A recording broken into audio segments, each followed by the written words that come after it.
siang sahabat Alkitab, selamat datang dalam program Bincang Alkitab, sebuah program yang digagas oleh Lembaga Kitab Indonesia untuk membahas tema-tema yang relevan dengan situasi dan kondisi saat ini. Tentu saja dalam perspektif Alkitabiah. Bersama saya Vinca Elizabeth, selama 90 menit ke depan kita akan bersama-sama membahas sebuah tema yang sesungguhnya tema hari ini adalah kelanjutan dari tema minggu lalu. Nah, yaitu dengan judul tema kali ini adalah ribuan perbedaan salinan, palsukah teks Injil? Nah, tentu saja pertanyaan ini pun muncul dari pertanyaan-pertanyaan sahabat Alkitab sekalian yang telah diungkapkan di kolom pertanyaan.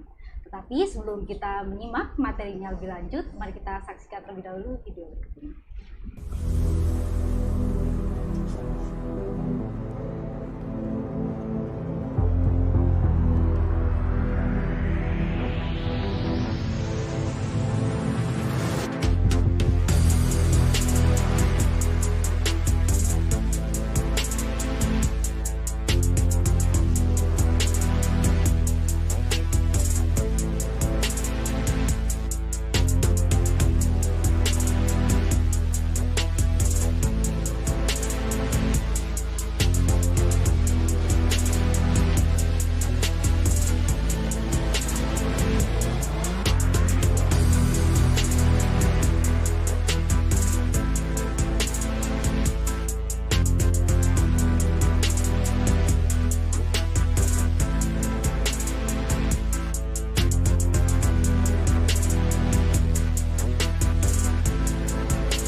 Sahabat Alkitab sekalian, video yang baru saja disaksikan adalah tentang Alkitab edisi studi.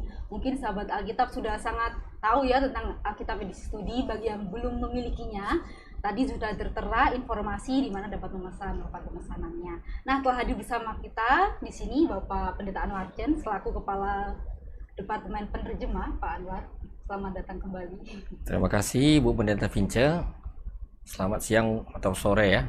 Menjelang sore lah ini kepada para sahabat kita, para sahabat Alkitab. Sudah banyak yang nunggu Pak, ternyata dari sekitar jam 1 ada Bapak Pendeta Marnangko Situmorang. Sebenarnya temannya Pak Anwar ya? Ya, adalah pengurus Ikatan Sarjana Biblika Indonesia ya.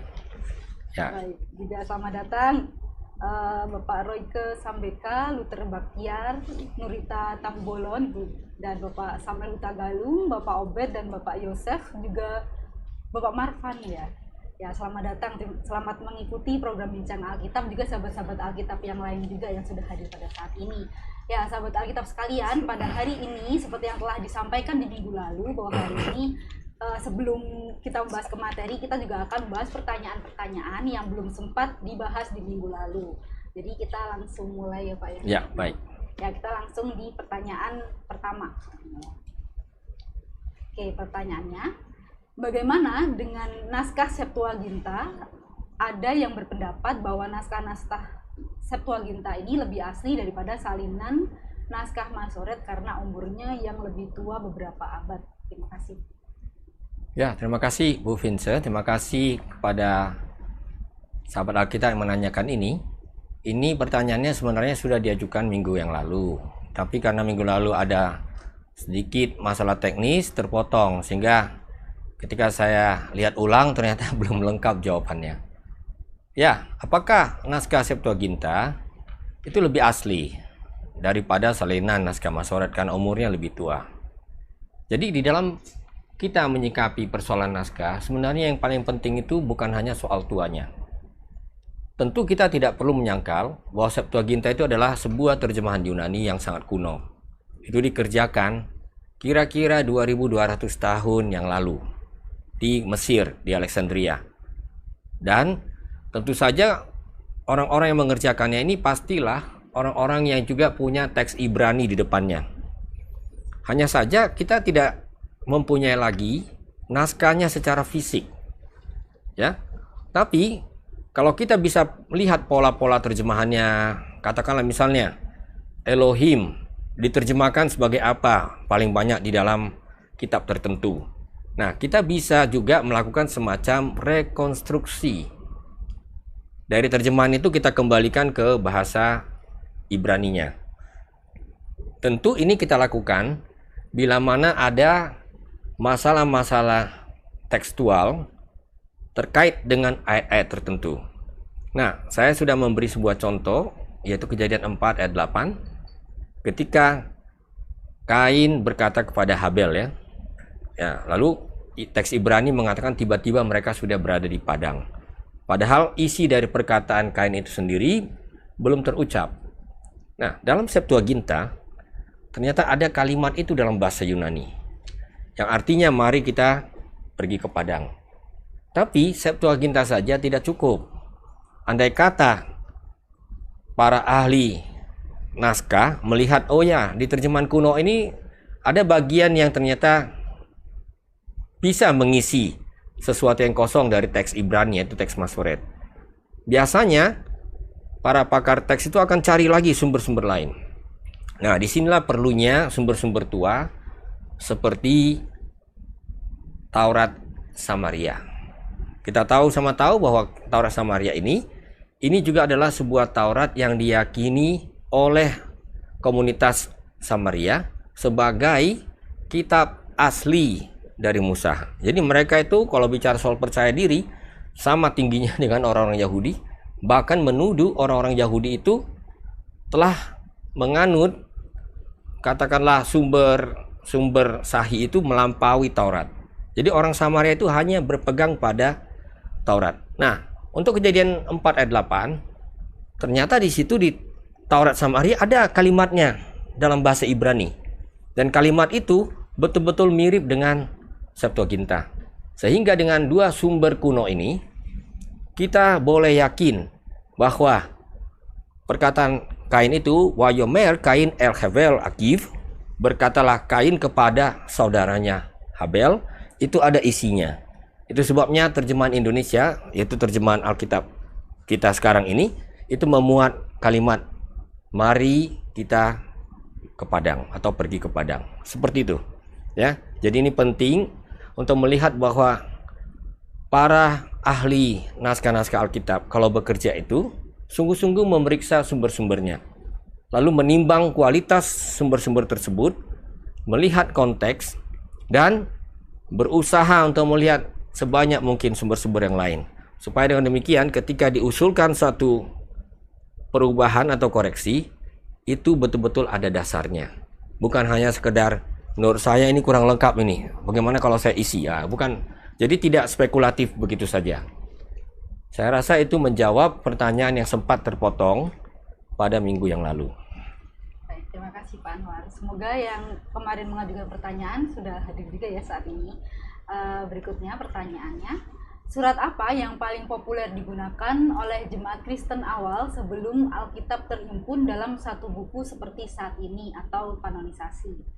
Apakah selain versi bahasa tertentu, juga ada versi dialek tertentu, misal versi Aram, tapi Aram dialek X gitu? Ya, terima kasih. Ini juga pertanyaan yang cukup teknis ya. Surat apa yang paling populer? Yang sudah jelas adalah bahwa surat-surat Paulus itu termasuk surat-surat yang paling awal. Jadi kalau kita bicara lapisan sejarah, kita nggak hanya bicara soal popularitas, tapi kita bicara soal kronologi. Sebenarnya kalau kita benar-benar teliti, ini pendapat dari mayoritas pakar perjanjian baru, sebenarnya tulisan-tulisan Paulus, surat-suratnya kepada jemaat-jemaat itu adalah tulisan-tulisan yang paling kuno sebelum adanya kitab-kitab Injil. Tapi kenapa kitab Injil didahulukan? Karena urutannya tidak kronologis, urutannya tematis. Supaya ketika kita membaca surat-surat, kita itu sudah memahami siapa Yesus Kristus dalam biografi kuno yang dituliskan. Jadi itu perlu kita pahami supaya kita membaca Alkitab itu nggak seperti membaca sebuah rangkaian cerita sejarah yang bersambung, ya, secara berurut menurut urutan waktu. Nah, sebagai contoh, memang di antara tulisan-tulisan Rasul Paulus sendiri, manakah yang bisa dianggap paling populer? Ini juga sulit dikatakan. Tapi ada satu prioritas. Misalnya, kenapa surat Roma itu didahulukan? Padahal menurut mayoritas ahli Perjanjian Baru, surat Roma itu belakangan ditulis. Ya, surat-surat yang paling awal ditulis itu biasanya adalah surat-surat yang nadanya sebentar lagi Tuhan Yesus akan datang. Misalnya di dalam 1 Korintus, Paulus dengan tegas mengatakan, sudah gak usah pikir pergantian status. Yang masih single saja, yang menikah saja, tidak usah ganti-ganti status. Kenapa? Karena sebentar lagi Tuhan mau datang. Sehingga banyak para ahli berdasarkan nada surat tersebut mengatakan surat-surat seperti 1 Tesalonika atau Korintus itu adalah surat-surat yang paling awal. Nah, kenapa surat Roma yang didahulukan? Karena seperti Injil Matius, ya, Injil Matius didepankan bukan karena dia ditulis paling dahulu, tapi karena dia memang paling lengkap. Bahkan di dalam Injil Matius itu ada satu konsep tentang eklesia, tentang jemaat, tentang gereja. Nah, dalam surat Paulus kita temukan uraian Paulus yang paling lengkap.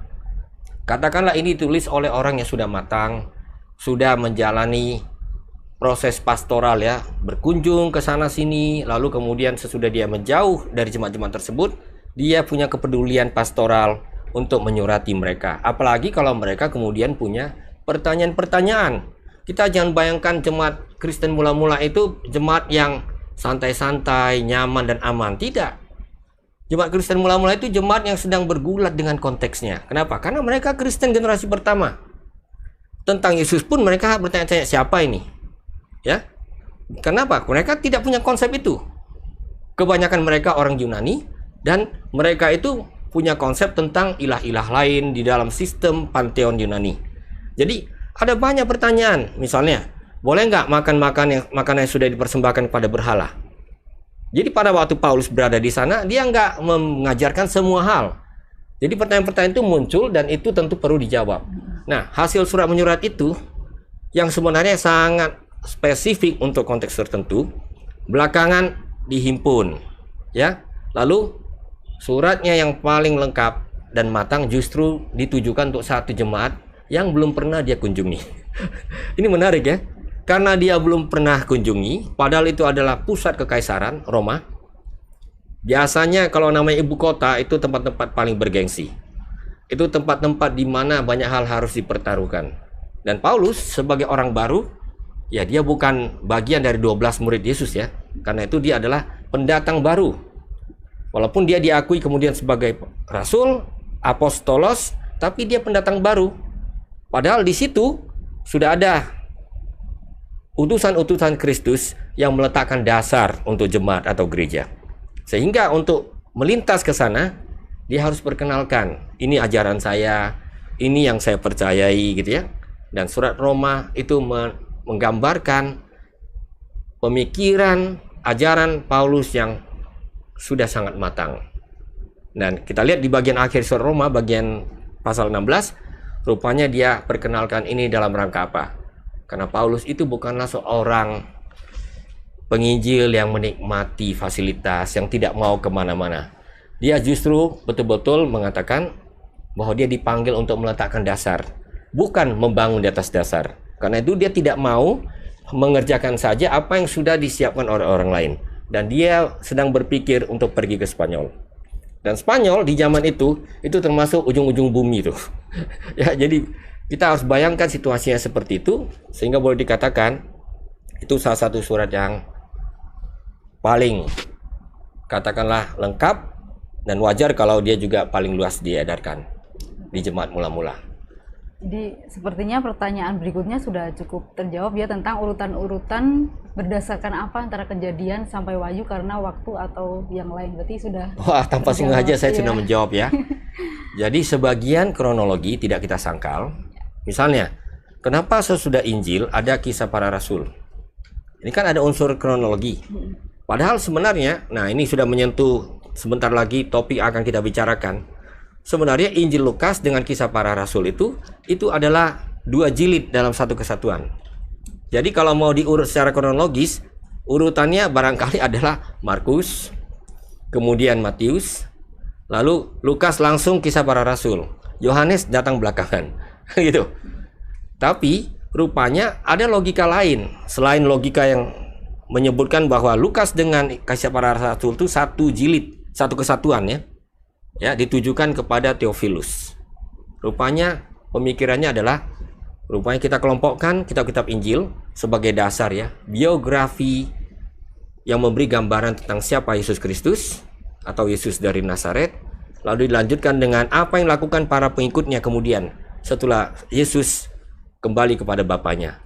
Lalu dilanjutkan dengan surat menyurat antara para utusan Kristus dengan jemaat-jemaat yang pernah dilayani atau bahkan didirikan. Jadi memang urutan-urutannya seperti itu. Dan kenapa Wahyu berada di ujung? Ya karena memang ini tentang akhir zaman. Ya, sebenarnya ya dia di ujung wajar ya, karena memang ada pemikiran-pemikiran bahwa ini pada akhirnya mengarah ke datangnya Kristus kembali. Jadi itu yang saya kira perlu sebagai sebuah penjelasan. Itulah sebabnya kalau kita membaca Alkitab, sebagian ada kronologinya, tapi sangat sering logika utamanya adalah urutan tema-tema.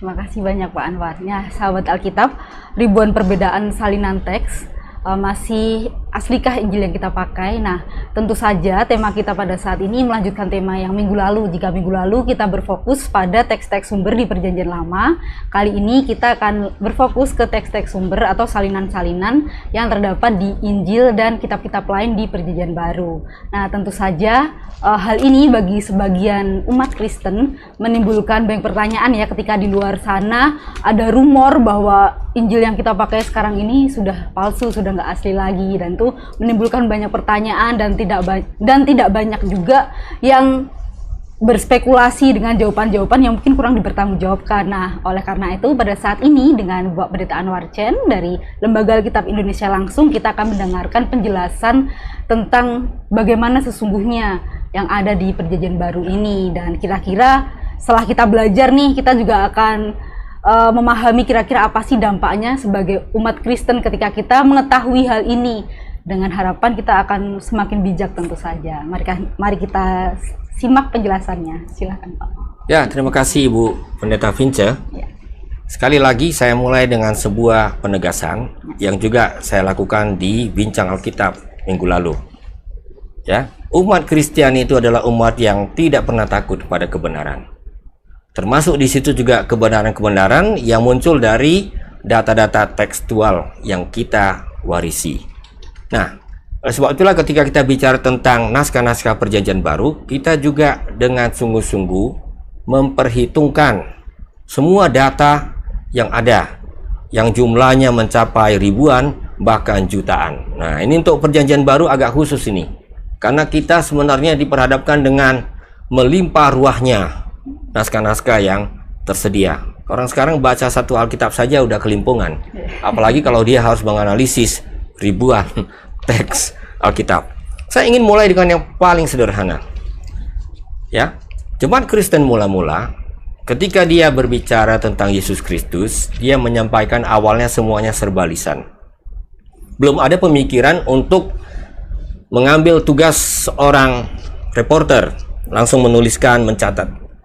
Dan memang ada dua catatan yang sangat penting dari masyarakat seperti itu, bahwa memang di zaman Yesus masyarakatnya boleh dikatakan masyarakat yang memang sangat lisan. Ya, baca tulis itu kemampuan yang cukup elit. Lalu naskah-naskah, nah ini dia yang penting, naskah-naskah. Ketika pemikiran muncul bahwa kita harus mulai tuliskan ajaran-ajaran dan biografi riwayat hidup sang juru selamat. Bagaimana itu dilakukan? Nah, tentu saja tadi saya sudah sebutkan, sebelum itu dilakukan, Rasul Paulus sendiri dan rasul-rasul lain ketika mereka ingin menyurati jemaat-jemaat, mereka kan harus menuliskan sesuatu. Nah, ternyata urusan tulis-menulis ini perlu kita pahami. Rasul Paulus sendiri ada bukti yang menunjukkan di dalam surat-suratnya. Ya, saya bacakan satu dari surat Galatia misalnya, bahwa dia memanfaatkan juru tulis. Istilah kerennya sekarang sekretaris. Ya. Nah, izinkan saya membaca ini. Saya akan baca dalam teks Yunani dan saya akan gunakan pelafalan versi Erasmus, karena pelafalan Yunani ada bermacam-macam ya. Ada Yunani modern, ada Yunani klasik, dan di sekolah-sekolah teologi, pendidikan teologi di Indonesia umumnya yang diajarkan itu adalah pelafalan Erasmus. Jadi baca-bacanya mirip Jerman ya. Huruf dibunyikan semuanya, ada aturan-aturannya. Izinkan saya membacakan ini.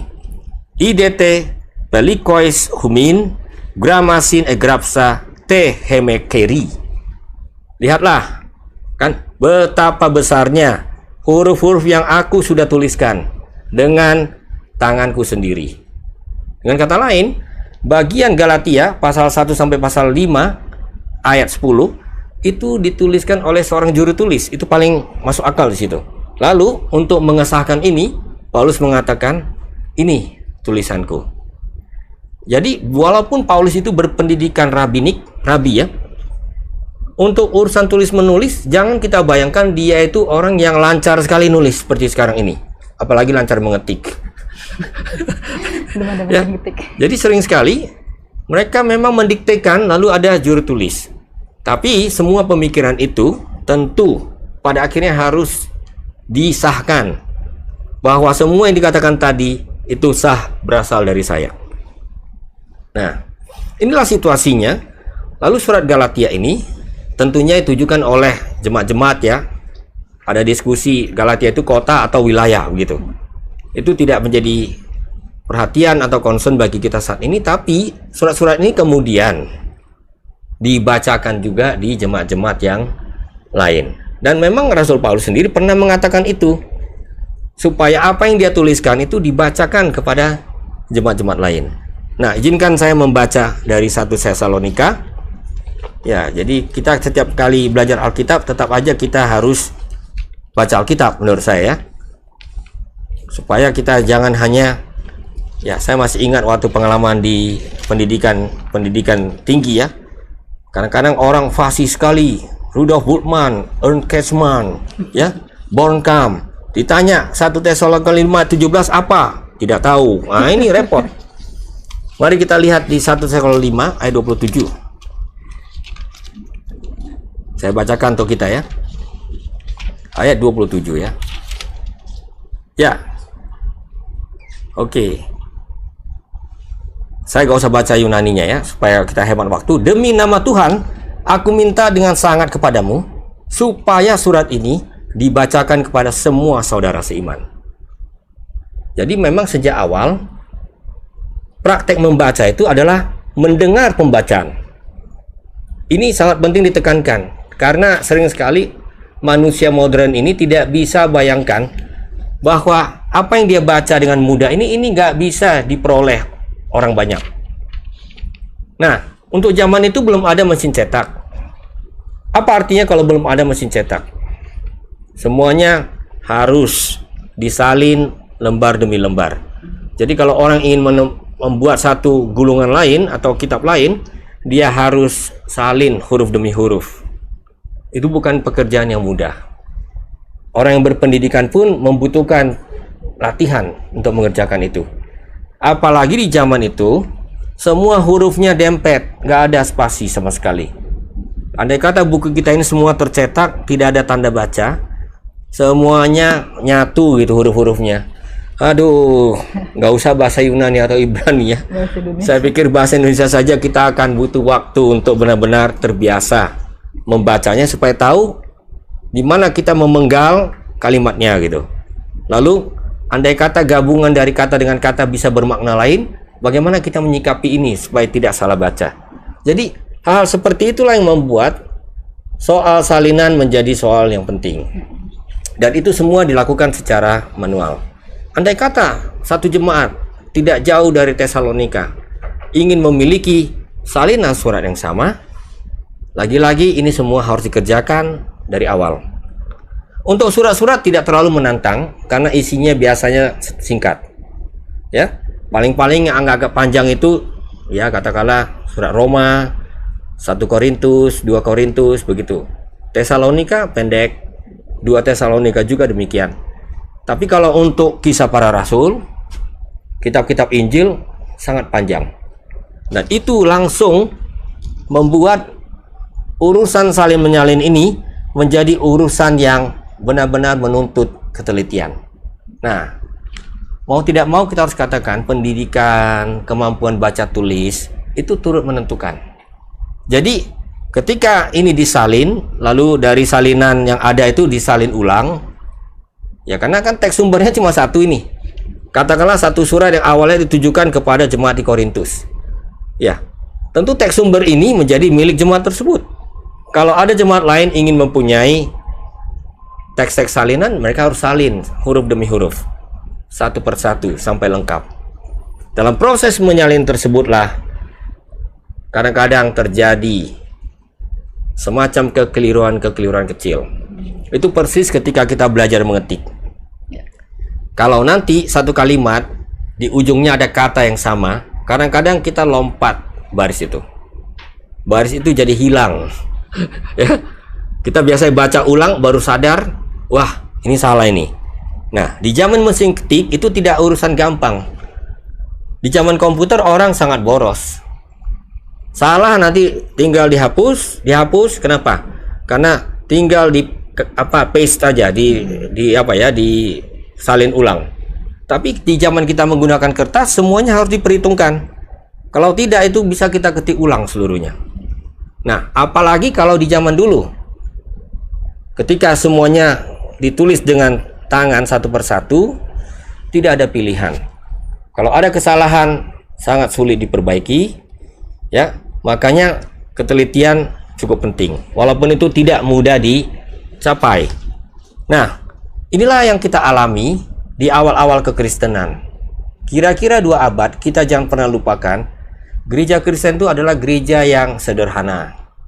Ya, ini belum gereja di masa Konstantin, itu pada abad keempat, di mana gereja mulai mempunyai fasilitas yang mewah, punya penyalin-penyalin profesional. Di zaman Perjanjian Baru, terutama di generasi pertama, ya mereka lakukan saja.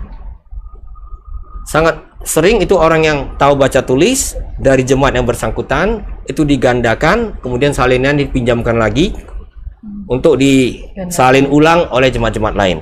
Sehingga dalam proses waktu, mau tidak mau muncullah yang disebut dengan varian-varian. Varian berarti variasi-variasi teks. Ya, varian-varian ini belakangan ketika kita warisi, karena teks-teks yang terawal itu terutama di abad-abad pertama itu, ya seperti saya katakan di bincang Alkitab lalu, sebuah teks tidak mungkin bertahan tanpa mengalami peluruhan. Jadi teks-teks itu sebagian sudah hilang. Namun syukurlah penemuan-penemuan teks belakangan ini, terutama dalam bentuk papirus, ya bahan papirus maksud saya, bukan bentuk. Papirus itu bukan bentuk tapi bahan. Nah, terutama dalam bahan papirus yang sudah berbentuk buku, ya buku kuno ya. Jadi dia dijahit di pinggir, halamannya ditulis 2 sisi, sehingga ini merupakan suatu penghematan.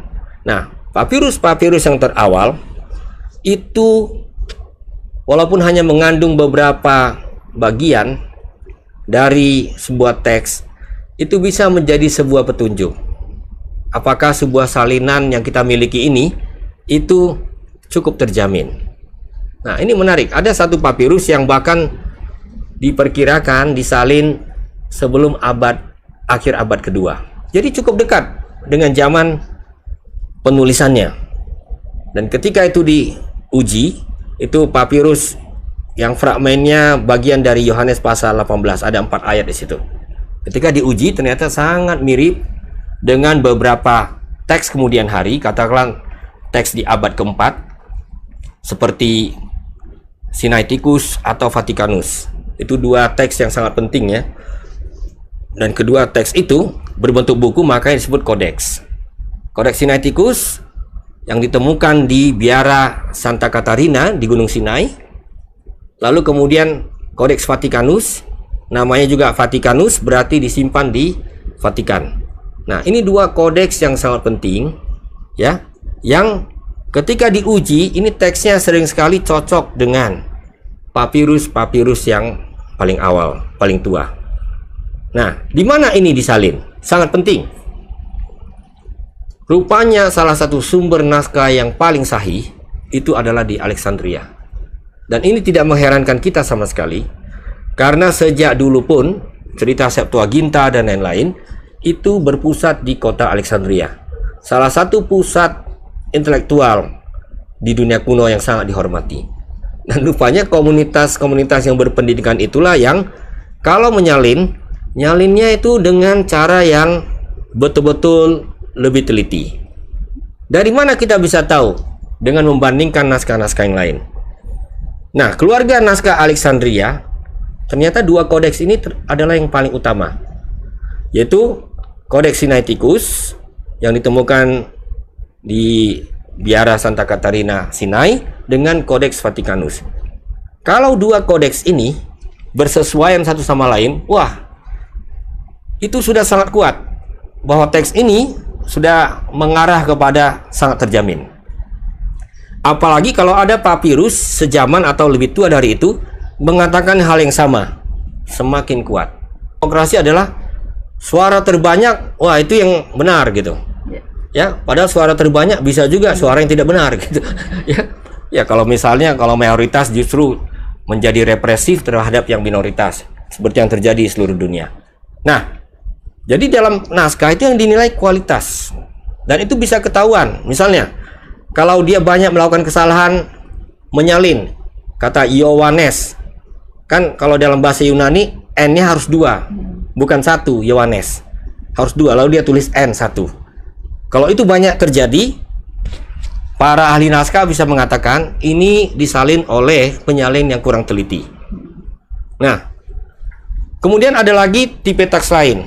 Misalnya teks yang belakangan hari disalin ulang, itu yang disebut dengan kelompok Bizantin. Nah, ini jumlahnya paling banyak ini. Tapi ini teks-teks kemudian hari yang disalin terus sampai abad-abad pertengahan. Nah, teks-teks ini memang sudah lebih rapi.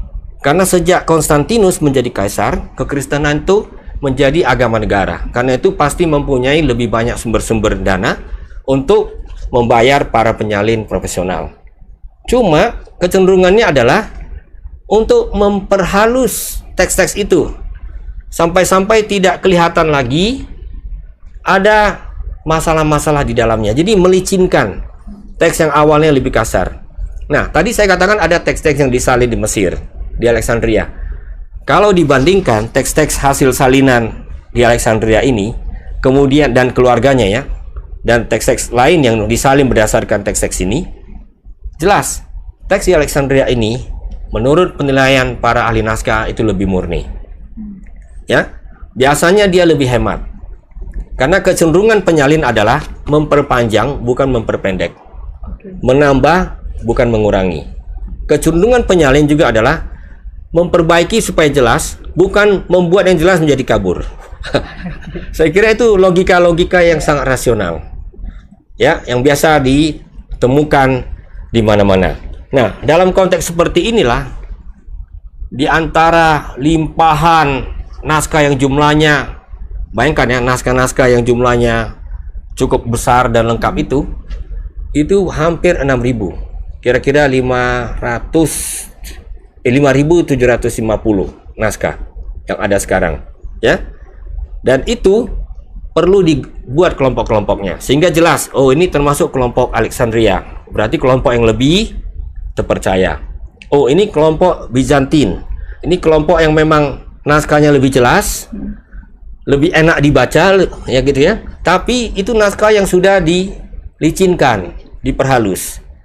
Nah, prinsipnya adalah kita ingin kembali sedekat mungkin dengan naskah sumber, sehingga berlakulah penilaian-penilaian. Itu dari segi naskah. Jadi seorang ahli naskah juga akan neliti isi dari buku tersebut. Misalnya, kalau naskah-naskah, terutama kalau sudah diperbaiki, menggunakan istilah-istilah yang nggak pernah digunakan oleh penulis salah satu Injil. Nah, para ahli naskah langsung curiga. Ini tambahan dari siapa? Siapa yang punya ide untuk memasukkannya? Dan kadang-kadang penyalin itu tergoda untuk memasukkan idenya. Saya ambil sebuah contoh. Mari kita lihat. Ini menarik ini kalau kita lihat contohnya satu persatu. Ya, misalnya kalau kita melihat di dalam Lukas pasal 2 ayat 33. Ya, izinkan saya membacakannya untuk kita ya. Lukas pasal 2.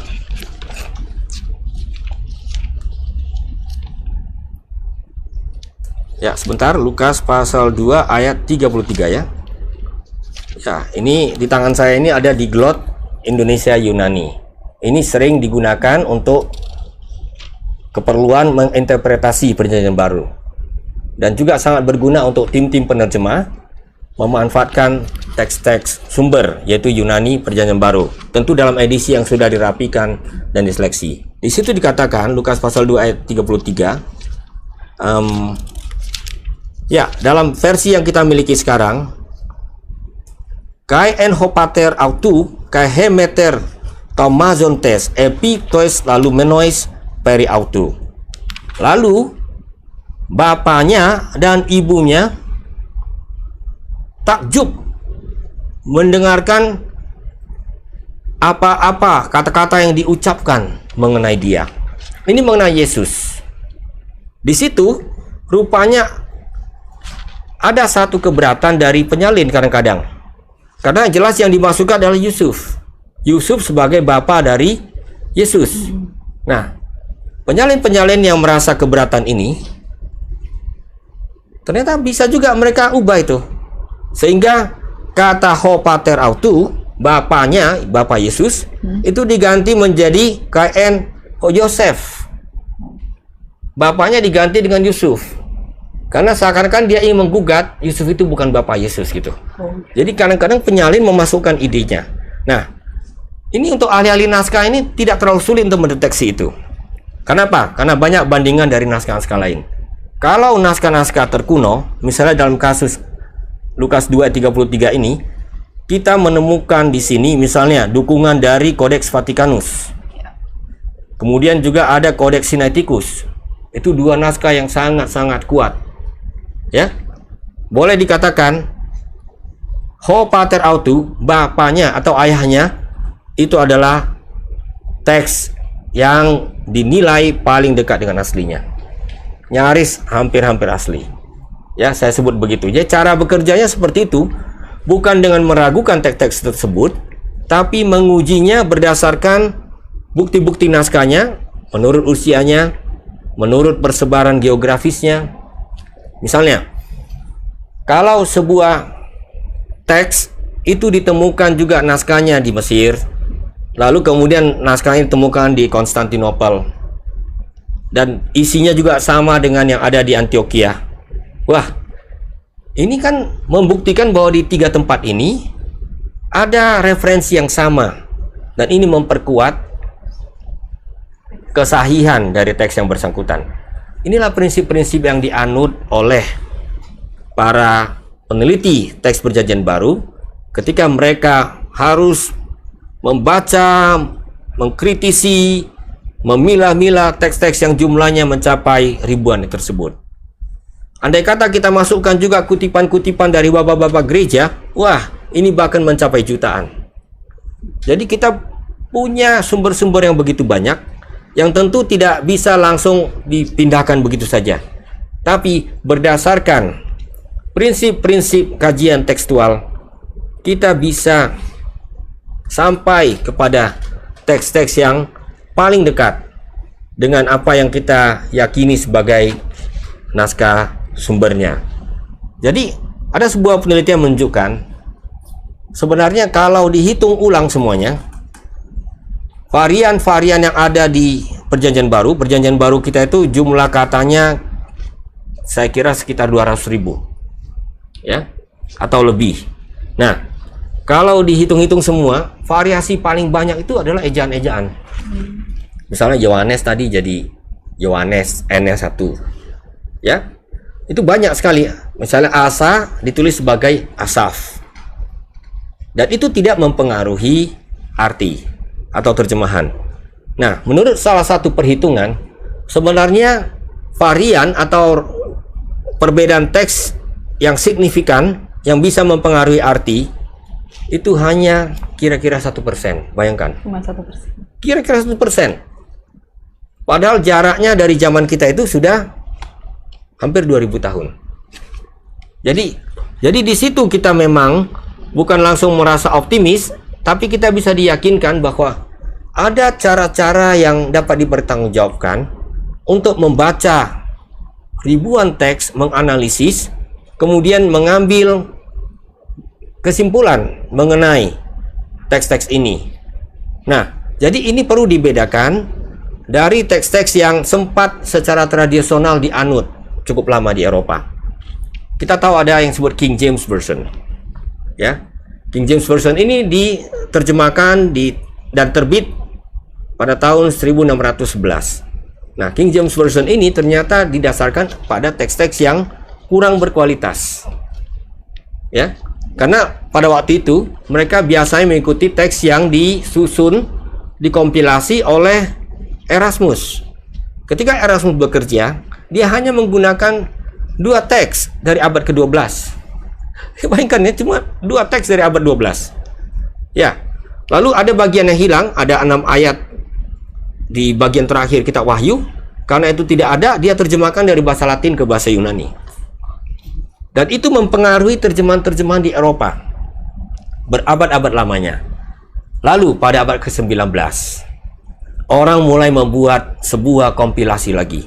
Jadi teks-teksnya itu ditampilkan, tapi di bawahnya dicatat kalau ada perbedaan-perbedaan.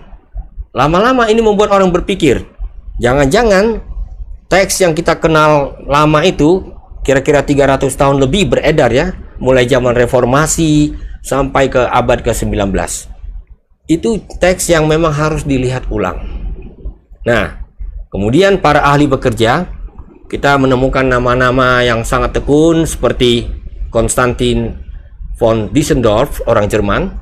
Ini orang yang pada usia kira-kira 30 tahun dia sudah pernah mengunjungi biara Santa Catarina di Sinai untuk mencari naskah.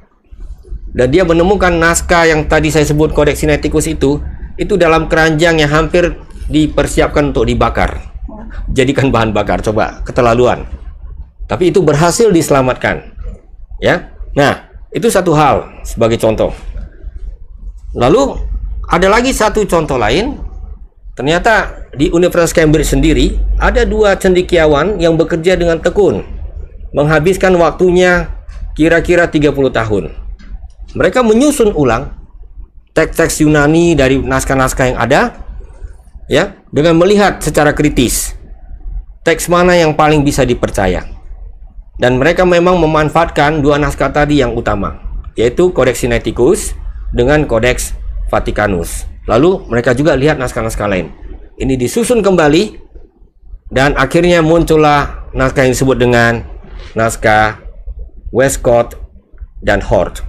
Westcott itu nama orang apa familinya ya.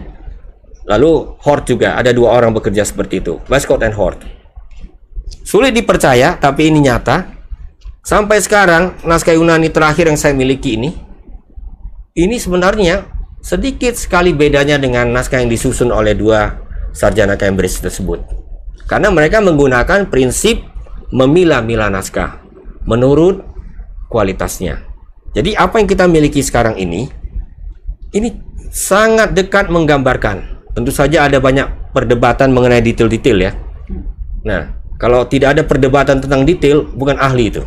Biasanya ahli begitu ya. Nah, kadang-kadang keterlaluan ahlinya. sampai debatnya itu ke ukuran-ukuran paling kecil gitu. Nah, kita tidak usah sampai ke situ, tapi cukup untuk memberi sebuah gambaran bahwa proses yang ditempuh itu dengan benar-benar memperhitungkan kualitas naskah, usianya, persebarannya, kemudian juga memperhitungkan apa yang ditulis oleh para penulis perjanjian baru tersendiri, akhirnya kita bisa sampai kepada rekonstruksi teks yang dapat dipertanggungjawabkan. Dan inilah yang menjadi dasar dari terjemahan-terjemahan modern sekarang ini. Nah, ini yang bisa saya sampaikan untuk sedikit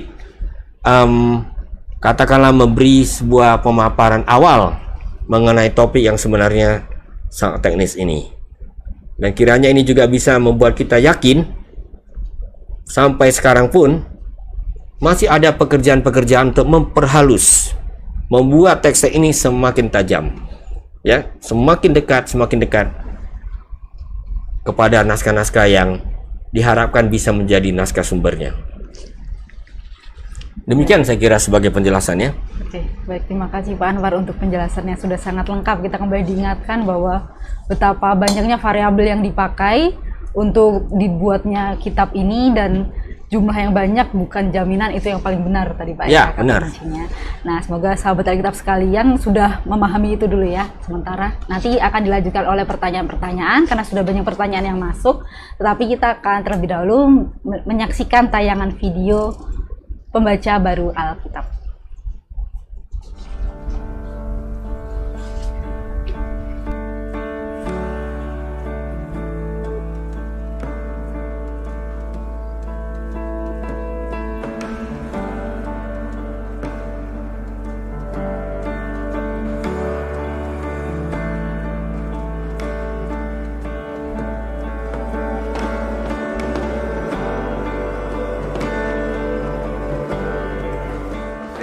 Bisa baca tulis, mereka hidup lebih berkualitas, mereka bisa mengikuti perkembangan zaman, bisa terus bertumbuh dalam iman untuk melahirkan keluarga-keluarga yang berkualitas, untuk memperkuat iman mereka dan bahkan menolong umat Tuhan yang lain yang juga mungkin belum bisa baca dan tulis.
Ya, sahabat Alkitab sekalian, yang barusan disaksikan adalah tentang pelayanan LAI pembaca baru Alkitab. Nah, bagi sahabat Alkitab sekalian yang ingin membantu teman-teman bisa memberikan donasi melalui yang di bawah itu ya catatannya, dan juga diinformasikan bagi kita semua bahwa sebentar lagi kita akan ada di LAI Explore Bible. Jadi selama 13 jam maraton dari jam 9 pagi sampai jam 10 malam akan banyak rangkaian-rangkaian acara yang diadakan. Jadi disiapkan kuotanya ya sahabat Alkitab, dan itu diantaranya ada home band, ada tur gedung pusat Alkitab. Nanti sahabat Alkitab bisa melihat perpustakaan LAI, museum, Bible House, dan juga ada live pameran online gitu kan, dan juga banyak acara-acara dan bintang tamu yang tentu saja inspiratif, juga webinar-webinar, seminar-seminar yang didatangi oleh Bapak Pendeta Profesor Joas Adi Prasetya, Romo Simon Petrus, dan juga akan ada bedah buku atau bedah produk Alkitab Jurnal, dan juga buku Seks Tabu atau Harus Tahu dari Lembaga Alkitab Indonesia. Jadi bisa dicatat tanggalnya 22 Agustus mulai jam 9 pagi sampai jam 10 malam. Ya, kita akan langsung masuk dalam sesi pertanyaan ya.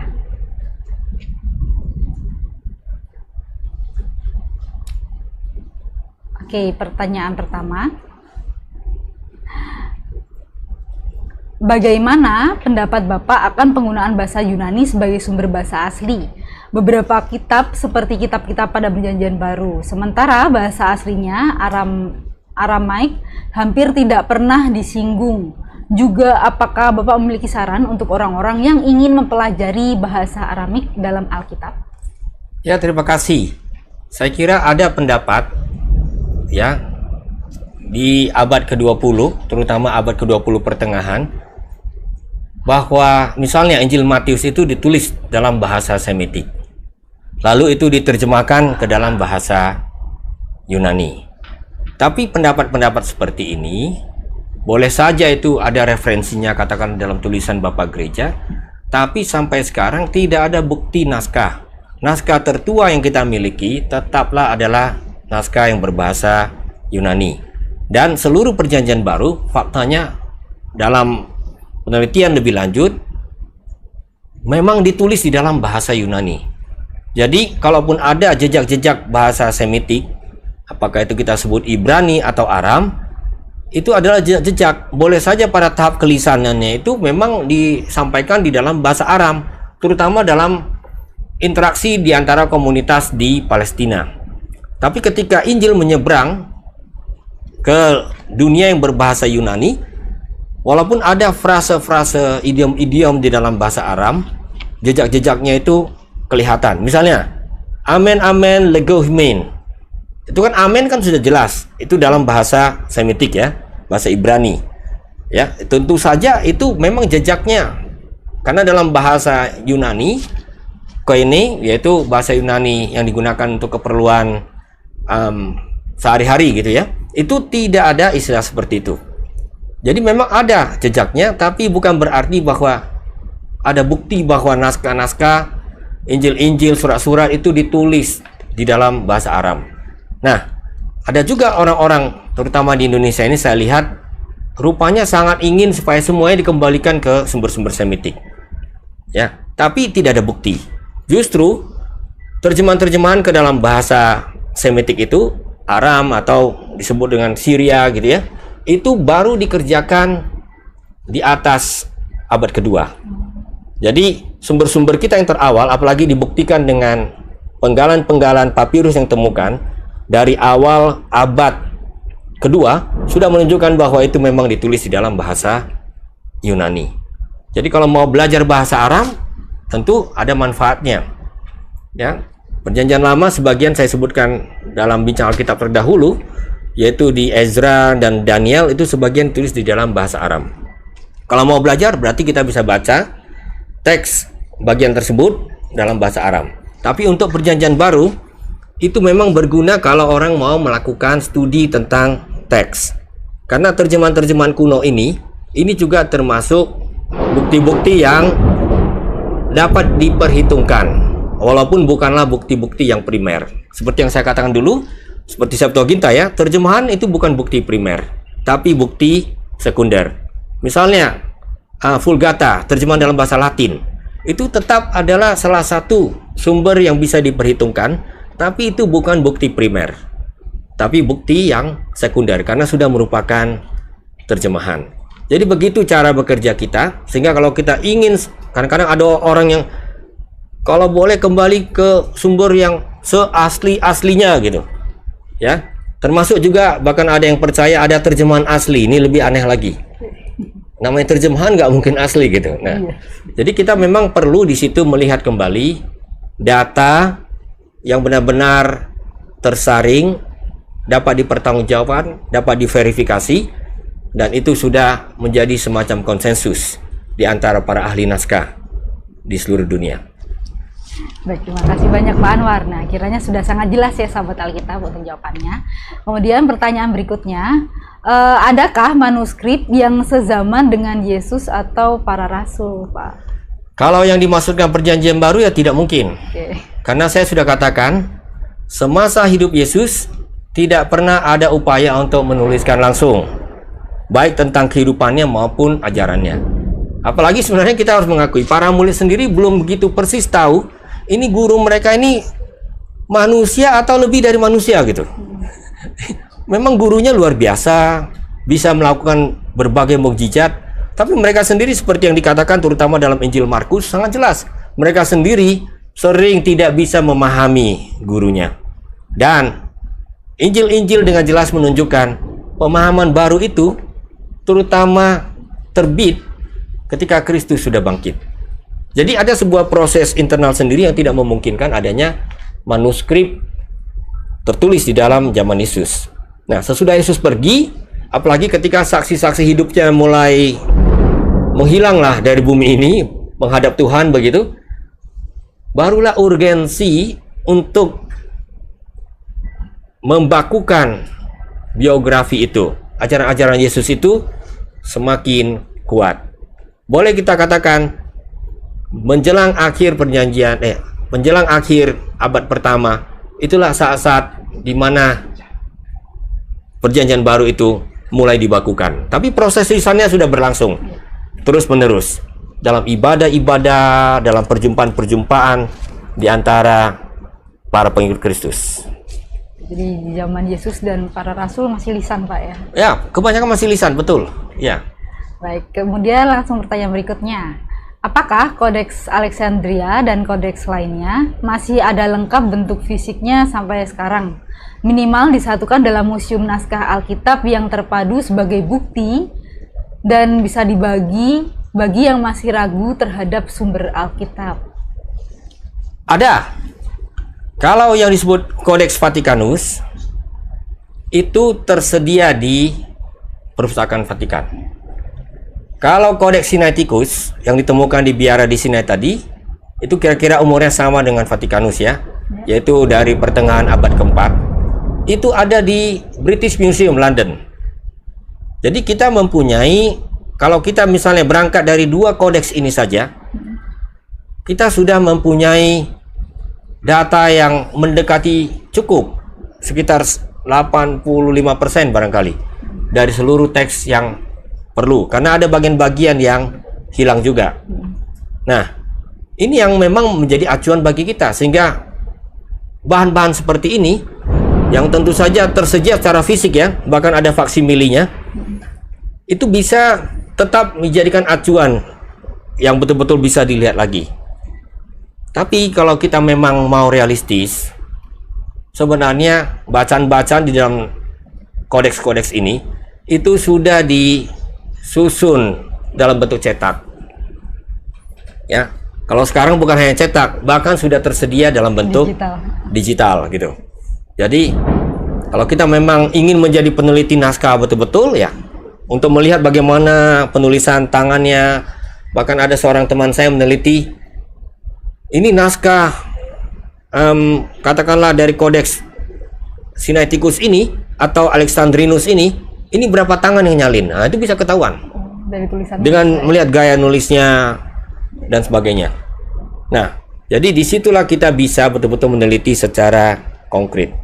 Tapi kalau kita memang tidak ingin menjadi pakar tekstual seperti itu, apa yang dihimpun misalnya dalam edisi yang di tangan saya ini, edisi perjanjian baru yang namanya The Greek New Testament, itu diterbitkan oleh United Bible Societies bersama Lembaga Alkitab Jerman, menjadi referensi untuk para penerjemah Alkitab di seluruh dunia, dan juga untuk mahasiswa-mahasiswa pembelajar Alkitab yang ingin mendalami Alkitab dari sumber-sumber primernya.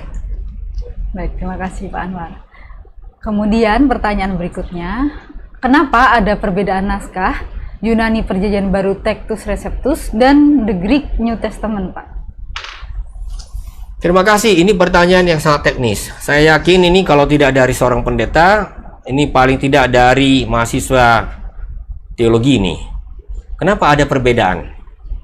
Mari kita jelas dulu apa yang disebut dengan Textus Receptus. Textus Receptus itu sebenarnya adalah naskah-naskah yang menurut salah satu penerbit itu kira-kira di zaman reformasi itu sebagai teks yang diakui secara luas oleh gereja-gereja, dan oleh karena itu ini akan menjadi teks yang jadi dasar untuk kehidupan gereja. Nah, banyak orang tidak tahu bahwa Textus Receptus ini sebenarnya itu didasarkan pada teks Yunani yang dikerjakan oleh Erasmus. Tadi saya sudah katakan, saya ulangi lagi, ketika Erasmus bekerja, dia memperoleh naskah dari Basel, hanya 2 naskah. Itu usianya di abad ke-12. Bayangkan ya, naskah yang ditulis dari abad 12 itu berarti jaraknya kira-kira 1000 tahun lebih dari naskah-naskah terkuno yang ada. Cuma pada waktu itu ya itu yang tersedia.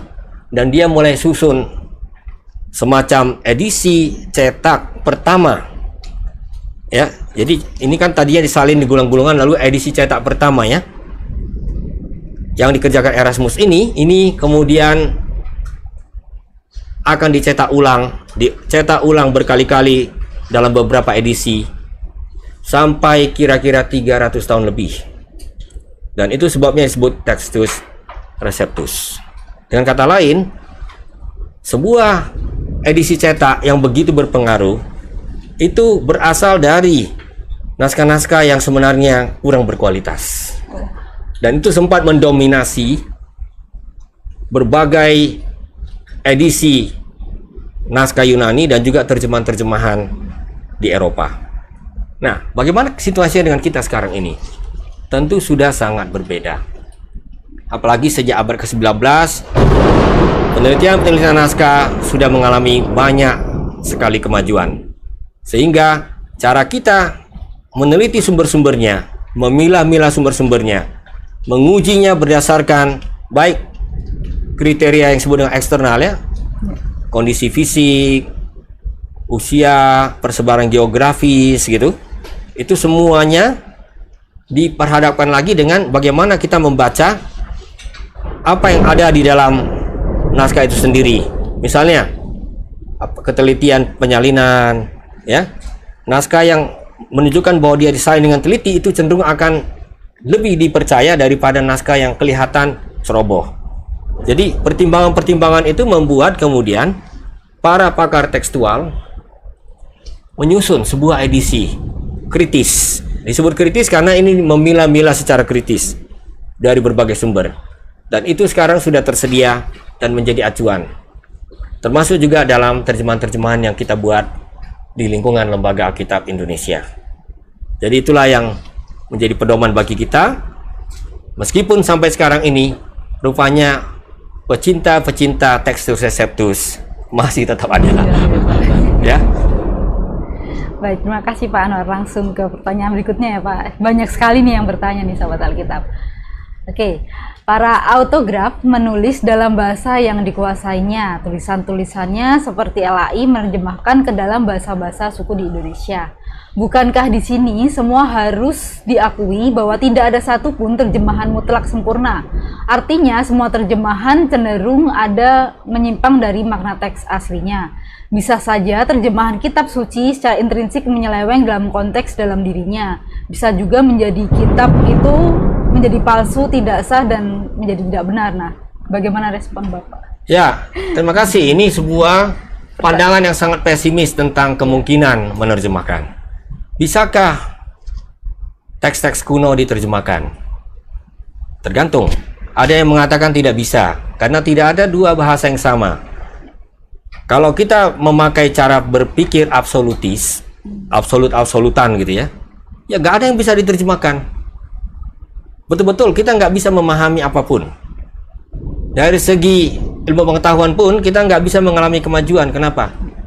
Karena pastilah tidak semua orang kalau misalnya mendapat textbook dalam bahasa Jerman, dia harus belajar bahasa Jerman sampai mumpuni. Sering dia harus terjemahan ke bahasa Inggris, dari bahasa Inggris ke bahasa kita dan sebagainya. Nah, apalagi untuk teks-teks sakral. Kalau kita betul-betul ingin mendalami teks-teks kuno ini, bahasa Ibrani, bahasa Aram, dan bahasa Yunani, kita harus rela menginvestasi waktu kita, katakanlah sekurang-kurangnya 6-10 tahun dengan sungguh-sungguh, mempelajarinya sampai fasih betul. Nah, sebagai orang yang sudah melalui itu, izinkan saya mengatakan apa adanya. Bahkan ketika kita sudah betul-betul mempelajarinya dengan tekun, kita akan temukan ternyata ada bagian-bagian teks yang betul-betul rumit, kompleks, membutuhkan penilaian, membutuhkan penelitian yang sungguh-sungguh, dan kita hanya bisa sampai kepada satu probabilitas yang cukup tinggi. Jadi faktanya adalah ada bukti bahwa ternyata terjemahan dari teks sumber ke bahasa sasaran itu toh bisa menghadirkan makna yang setara. Setara tidak sama dengan identik. Ya, ini pengalaman ya. Kalau saya bicara soal penerjemahan ini bisa menjadi satu sesi tersendiri yang panjang sekali ya. Saya ambil contoh yang sederhana sekali. Ya, kalau di dalam sebuah teks di situ dikatakan akulah pintu. Padahal di satu budaya tidak ada pintu. Lalu Yesus mau mengatakan apa? Akulah jendela. Tidak bisa. Harus ada jalan untuk mengatakan itu. Misalnya, katakanlah, akulah lubang tempat orang masuk kalau ke rumah. Jadi bisa agak panjang, tapi tidak korespondensi satu-satu. Satu kata diterjemahkan satu kata. Karena bahasa berbeda satu sama lain. Jadi hal-hal itu kita bisa pelajari dan bisa menghasilkan terjemahan yang setara maknanya. Dan kalau namanya terjemahan tidak mungkin identik. Kalau identik tidak perlu diterjemahkan. Jadi pengalaman sudah ribuan tahun. Sekali lagi saya katakan itu dimulai di Alexandria di Mesir, yaitu kira-kira 200 tahun sebelum Kristus. Itu menunjukkan ternyata teks Ibrani yang bahasanya tidak ada hubungannya secara rumpun dengan teks Yunani itu bisa dialihbahasakan. Jadi dari bahasa sumbernya teks Ibrani ke bahasa Yunani. Dan terbukti, ya saya sendiri termasuk yang meneliti Septuaginta ini, kita bisa paham dengan sangat terang apa yang mau dikatakan di dalam bahasa Ibrani. Tentu tidak dalam arti 100%. Karena ini dua bahasa yang memang berbeda. Baik, terima kasih banyak Pak Anwar. Semoga sudah sangat jelas ya buat sahabat Alkitab sekalian yang bertanya gitu tentang kesetaraan makna. Kita akan lanjut pada pertanyaan berikutnya Pak. Masih banyak. Upaya seperti apakah yang dilakukan untuk memastikan setiap salinan teks Alkitab Perjanjian Baru adalah benar? Tidak ada kesalahan sedikit pun. Kalau orang Israel memiliki tradisi penyalinan yang sedemikian ketat, bagaimana dengan kekristenan saat ini? Sebenarnya ini tadi saya sudah terangkan ya, dengan cukup panjang lebar ya. Sekali lagi saya katakan di tahap-tahap awal kekristenan ketika Perjanjian Baru mulai disusun, ya itu dimulai dari surat-surat rasuli. Itu tentu awalnya penyalinan itu ya berdasarkan tenaga yang tersedia saja, sukarelawan. Dan mereka mengerjakan ya tentu dalam batas-batas yang mereka bisa lakukan. Tapi belakangan, apalagi sesudah ada praktek penyalinan itu di daerah-daerah seperti Alexandria, memang ini menjadi sebuah salinan yang lebih serius memperhatikan kaidah-kaidah ketelitian. Nah, meskipun demikian, kita tetap bisa membandingkan dengan menggunakan pendekatan-pendekatan yang rasional. Kita bisa melihat mana yang lebih mungkin sebagai salinan yang lebih berkualitas daripada salinan yang lain. Itu sangat bisa. Misalnya sebuah salinan dari abad ke-12 itu bisa dibandingkan dengan yang salinan dari fragmen tadi, abad-abad kedua atau awal abad ketiga. Dan kita bisa lihat apakah dia semakin jauh atau masih sangat dekat. Itu betul-betul bisa dipelajari. Tentu saja ilmu seperti itu bukan matematika. Di situ ada unsur interpretasi, ada unsur penilaian, dan dari situlah kita bisa ambil atau tarik kesimpulan. Sebagai contoh, saya beri contoh yang lain. Saya kira ada contoh lain yang cukup menarik. Misalnya, ada pertanyaan, apakah Yesus itu tahu tentang akhir zaman? Kapan akan tiba?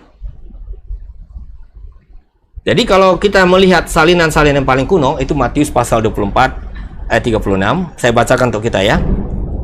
Peritedes hemeras ekenes, kai horas udeis auden, ude hoi angeloi ton uranon, ude ho huios, me hopater monos. Kira-kira artinya, mengenai harinya atau jamnya tidak seorang pun tahu. Tidak para malaikat dari sorga, tidak juga sang anak. Hanya Bapa itu sendiri. Nah, mayoritas sebenarnya menghilangkan kata Udehoios, tidak juga sang anak. Karena mereka pikir, oh Yesus masa tidak tahu tentang saat tibanya akhir zaman. Jadi naskah-naskah yang belakangan hari disalin ya, dari abad-abad pertengahan, itu semua menghilangkan itu, Udehoios. Kalau berdasarkan demokrasi, wah, ini harus dihilangkan ini. Tapi para ahli naskah bekerja dengan penuh ketelitian. Lalu mereka lihat ternyata di Kodeks Vatikanus itu tidak dihilangkan. Kemudian di Kodeks Sinaiticus tidak dihilangkan. Lalu ada beberapa kodeks lagi. Berdasarkan data ini bisa dipastikan bahwa Yesus yang manusia itu juga mengatakan bahwa untuk urusan hari waktunya dia juga tidak tahu. Dan tentu ini tidak disukai oleh para penyalin yang ingin menonjolkan kemahatauan Yesus. Seperti itu.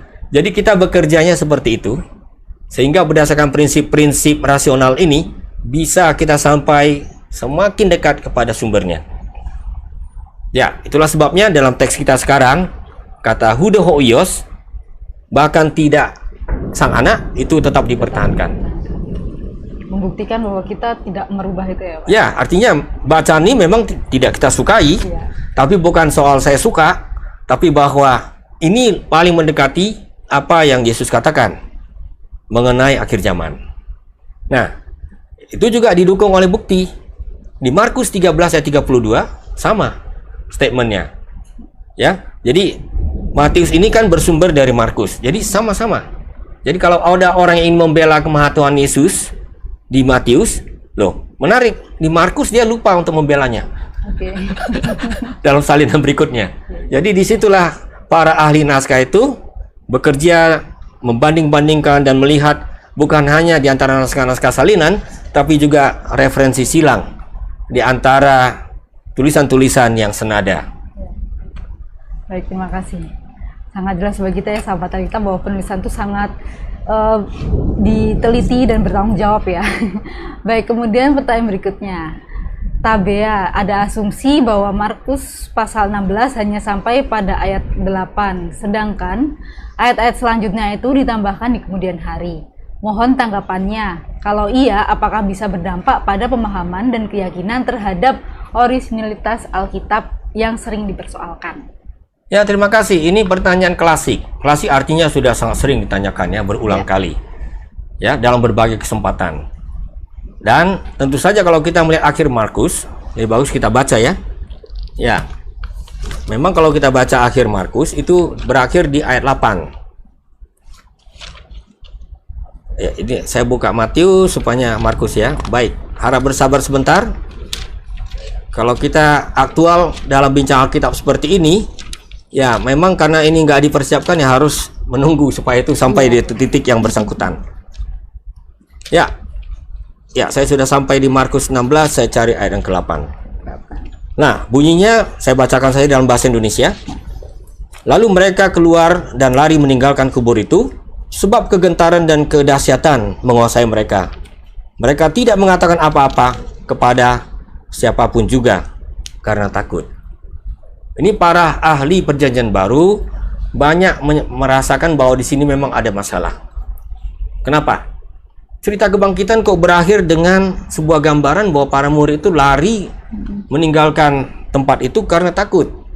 Sehingga ada yang berpendapat boleh jadi, namanya kita nggak punya naskahnya lagi, sehingga dimungkinkan semacam probabilitas.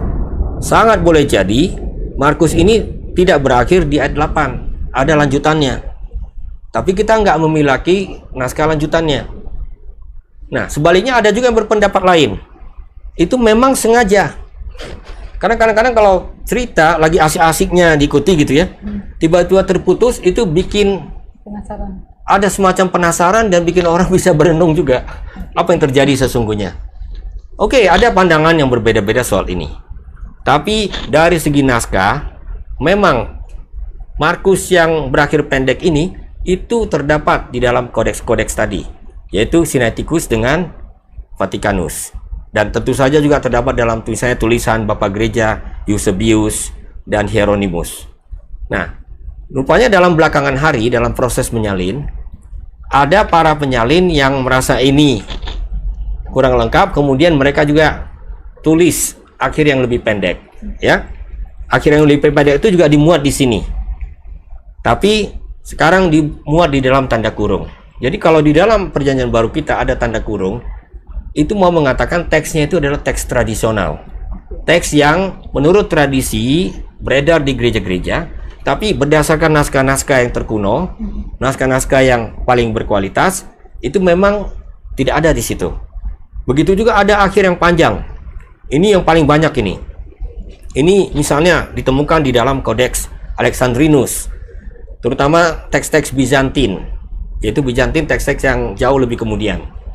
Nah, di sini apa yang dikatakan di dalam akhir yang panjang ini sebenarnya tidak ada yang sepenuhnya baru. Ini boleh dikatakan hampir-hampir merupakan suatu penyusunan ulang dari apa yang kita ketahui tentang kebangkitan Kristus di Injil-Injil yang lain. Oleh sebab itulah kita boleh yakin pemahaman kita tidak akan bergeser. Andai kata ada masalah-masalah tentang akhir yang singkat ataupun akhir yang panjang dalam Injil Markus, itu tidak mempengaruhi persepsi keyakinan kita tentang Kristus yang telah bangkit itu. Tidak ada masalah di situ. Jadi, lagi-lagi perbedaan naskah ini sudah diteliti, tentu ada bagian-bagian kecil-kecil ya. Ini termasuk bagian yang bloknya cukup besar gitu. Nah, ada bagian-bagian kecil, tapi sesudah dipelajari, yang betul-betul punya dampak untuk mengubah pemahaman gereja sepanjang abad, boleh ditegaskan nyaris nol. Betul-betul hampir tidak ada. Ya, itu sudah diteliti. Baik, terima kasih banyak Pak Anwar. Nah, demikian penjelasan dari Pak Anwar. Kita akan langsung ke pertanyaan berikutnya. Kalau diterangai ada konten teks yang palsu, lalu bagaimana kita memaknai 2 Timotius 3 ayat 15, hikmat kepadamu dan menuntun engkau kepada keselamatan oleh iman kepada Kristus? Apa maksudnya ya? Oh, ini soal pertanyaan mengenai maknanya kah? Kalau diterangkan ada konten teks yang palsu, lalu bagaimana bila kita maknai? Ya, tadi sekali lagi saya mau menegaskan bahwa teks yang kita miliki ini berdasarkan ujian bukti-bukti eksternal, yaitu naskah-naskah, maupun ujian mengenai isinya menurut penulisan dari masing-masing penulis, itu tidak membuat kita harus meragukan otentisitas dari Perjanjian Baru secara keseluruhan. Oleh karena itu, kita benar-benar masih punya tuntunan, yaitu tadi disebut hikmat ya, yang menuntun engkau kepada keselamatan oleh iman kepada Kristus Yesus. Nah, andai kata ada teks dan betul-betul diukur sudah otentik, dan teks ini benar-benar mengatakan Yesus tidak pernah bangkit, atau Yesus bukan Mesias. Nah, ini baru menggegerkan. Ini memang berpotensi untuk membuat semua gereja merevisi ajarannya. Tapi tidak ada teks itu ditemukan sama sekali. Andai kata pun ada naskah seperti itu, kita mempunyai naskah-naskah yang lebih otentik, ya katakanlah seperti Codex Vaticanus, Sinaiticus, dengan beberapa papyrus, yang ternyata ajarannya berpihak kepada persis ajaran gereja yang kita anut saat ini, yang intinya mengatakan Yesus benar mati, bangkit, kemudian naik ke sorga, lalu ada gereja, kita beriman kepadanya, hidup ini, katakanlah iman itu didasarkan pada anugerah dan sebagainya, itu semuanya terjamin tanpa ada keraguan. Ya, jadi soal-soal seperti itu tidak bisa menggoyahkan kita karena sudah kelihatan rambu-rambunya.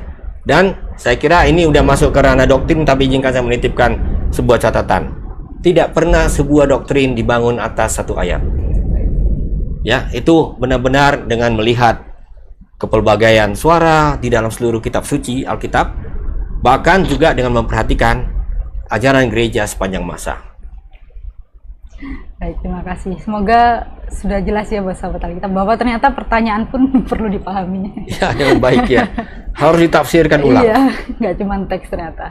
Baik, kemudian Satu lagi ya. Ya, mungkin ini buat yang terakhir. Oh ya, buat sahabat Alkitab sekalian, nggak perlu berkecil hati. Mungkin, aduh, pertanyaanku belum sempat dijawab nih. Gitu. Nah, karena pertanyaannya bisa dijawab di minggu berikutnya Ya. ketika kita bertemu lagi dengan Pak Anwar.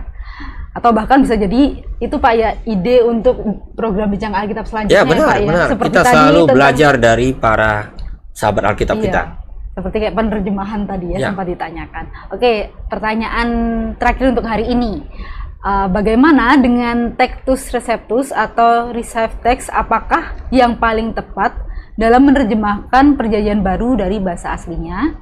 Menolak Vatikanus dan Sinaiticus. Apakah Vatikanus dan Sinaiticus ini ditolak oleh Westcott Hort? Terus pertanyaan yang kedua, dalam bahasa Indonesia ILT dan LAI banyak sekali perbedaannya dan ini sering dibahas oleh agama lain dengan mengatakan LAI menipu umat. Nah, bagaimana itu Pak? Jadi satu-satu ya, pertanyaan pertama dulu. Mengenai Textus Receptus, tadi saya sudah terangkan ya. Semoga ini tadi mungkin belum sampai ke sini Oh, iya. pertanyaannya. Sebenarnya sudah terjawab tadi. Baru ya, mengikuti. bahwa itu disusun, teks itu muncul justru dari salinan yang dikompilasi oleh Erasmus menjadi versi cetak pertama di Eropa. Dan itu didasarkan hanya pada 2 naskah yang sangat kemudian, yang kualitasnya rendah. Jadi, kalau ada orang yang masih mencintai Textus Receptus, harap mengerti bahwa dibandingkan kodeks-kodeks seperti Vatikanus atau Sinaiticus, itu jelas sangat inferior. Jadi itulah sebabnya para ahli naskah, saya katakan mayoritas terbesar di seluruh dunia, itu tidak mau menjadikan Textus Receptus sebagai acuan. Walaupun sempat ratusan tahun, itu menjadi teks yang beredar paling luas di gereja-gereja. Jadi itulah yang saya ulang di awal ya. Umat Kristiani tidak pernah takut pada kebenaran. Jadi kalau dia belajar hal-hal baru, ada data baru, dia bersedia untuk benar-benar memperhitungkannya, supaya teks yang dimiliki itu benar-benar makin lama makin tajam, seotentik mungkin. Itu saya kira, itu merupakan bukti saya kira, bukan hanya sekedar retorika. Nah, tentu Westcott Hort itu salah satu edisi kritis pertama yang menjadi dasar dari banyak edisi kritis yang lain. Itu memanfaatkan terutama Vatikanus dan Sinaiticus, tentu dengan bahan-bahan manuskrip lain yang mereka miliki. Jadi kita sebenarnya masih orang-orang yang menikmati pekerjaan dari 2 orang ini. Saya waktu studi di Cambridge, sayang tidak menemukan mereka lagi kecuali tinggal nama. Dan ini juga pesan buat kita, semuanya akan berakhir. Nah, dalam bahasa Indonesia, ILT dan LAI banyak sekali perbedaan. Ya, ILT itu terjemahan Indonesian Literal Translation ya. Ya, soal terjemahan-terjemahan yang dikerjakan lembaga lain, tentu kami menghargai, tapi tidak mau mengomentari lebih jauh. Yang jelas, apa yang dikerjakan di Lembaga Alkitab Indonesia itu benar-benar berdasarkan teks-teks sumber tadi. Dilakukan oleh orang-orang yang memang dilatih secara khusus untuk itu. Dilakukan bersama dengan gereja-gereja di Indonesia. Tidak cukup dilakukan oleh satu tim yang belum terukur kompetensi, pengakuannya, dan lain-lain. Ini benar-benar dipersiapkan dengan sungguh-sungguh. Jadi, kalau ada yang membandingkan dan melihat, wah terjemahan ini kenapa berbeda dengan terjemahan itu, silakan saja. Tetapi Lembaga Alkitab Indonesia punya komitmen yang sangat jelas. Kalau kita ingin menerjemahkan Alkitab, pertama, teks sumbernya harus teks yang seotentik mungkin. Hasil penelitian-penelitian terakhir berdasarkan data dan analisis para pakar di bidang yang bersangkutan. Kedua, tim yang mengerjakannya itu harus didampingi oleh para konsultan yang memang sudah dididik secara khusus, mempunyai pengalaman-pengalaman bekerja dengan berbagai tim gereja-gereja di seluruh Indonesia ini. Jadi dengan cara itulah kita bersama-sama ingin menghadirkan firman Tuhan yang seotentik mungkin untuk umat Kristiani di Indonesia. Terima kasih, sudah sangat jelas ya buat sahabat Alkitab sekalian. Oke, sahabat Alkitab sekalian, mungkin ada pertanyaan-pertanyaan atau mungkin ada sahabat Alkitab yang baru mengikutinya di tengah-tengah ya. Jadi menimbulkan banyak pertanyaan, mungkin bisa dilihat lagi dari awal tayangannya, atau yang baru mengikuti hari ini, mungkin kok tiba-tiba bahasnya perjanjian baru gitu. Nah, itu bisa dilihat juga di episode sebelumnya minggu lalu, yaitu tentang teks-teks juga tentang teks sumber tapi di perjanjian lama. Nah, buat sahabat Alkitab sekalian, tanpa terasa kita sudah berada di penghujung acara. Untuk pertanyaan yang belum terjawab, di episode berikutnya akan kembali dibahas ketika kita bertemu lagi dengan Bapak Pendeta Anwar Chen. Dan juga Pak, mungkin sebelum penutup Bapak ada closing statement untuk menegaskan lagi tentang kepada sahabat Alkitab. Mungkin dari tadi kayaknya masih banyak yang ragu-ragu menanyakan tentang hal keotentikan itu. Ya, ini berlaku untuk dua bincang Alkitab ya, yang sama-sama berfokus pada teks-teks Alkitab. Ya. Ini sebenarnya bukan hanya satu topik yang kami gali berdasarkan minat kami sendiri, tapi justru pertanyaan-pertanyaan yang diolah kembali untuk didiskusikan dalam bincang Alkitab seperti ini. Dan izinkan saya mengatakan, dari semua naskah-naskah yang kita miliki, dari kajian-kajian yang dilakukan dengan sungguh-sungguh terhadap naskah-naskah tersebut, ya, kita mempunyai teks yang terjamin, yang bisa memberikan kepada kita sebuah referensi terpercaya untuk benar-benar mengenal ajaran-ajaran dasar, pikiran-pikiran dasar, visi-visi terpenting yang diajarkan Alkitab kepada kita. Oleh karena itu, tidak ada keraguan untuk terus menggunakan terjemahan-terjemahan yang dikerjakan dengan teliti berdasarkan sumber-sumber yang sahih. Demikian. Baik, terima kasih banyak Pak Anwar. Oh ya, bagi sahabat Alkitab sekalian yang baru menyaksikan hari ini, nah sebelumnya kemarin itu episode sebelumnya itu judulnya adalah Naskah Terkunonya Musnah, Masih Terjaminkah Alkitab? Nah, nanti bisa dilihat ya dengan keyword itu. Nah, sahabat Alkitab, saya kembali mengingatkan, jangan lupa tanggal 22 Agustus nanti dari jam 9 pagi sampai 10 malam akan ada Explore Bible. Kita tidak hanya bertemu dengan pakar-pakar seperti Pak Yoas dan Romo Simon Petrus, tetapi juga ada dari perwakilan dari millennials nih, yaitu Kak Christopher Tapiheru dan Kak Raditya Oloan. Jadi sahabat Alkitab sekalian bisa menyaksikan nanti. Dan akhir kata, untuk sahabat Alkitab sekalian, saya ingin menyampaikan bahwa LAI adalah kita. Marilah kita senantiasa mendukung supaya kabar baik ini dapat senantiasa disebarkan ke seluruh pelosok Indonesia. Jangan lupa subscribe dan like channel YouTube Lembaga Alkitab Indonesia dan bisa membagikan kabar baik ini juga ke sahabat atau kerabat yang lainnya. Sampai jumpa di episode berikutnya. Tuhan memberkati. Salam Alkitab untuk kita semua.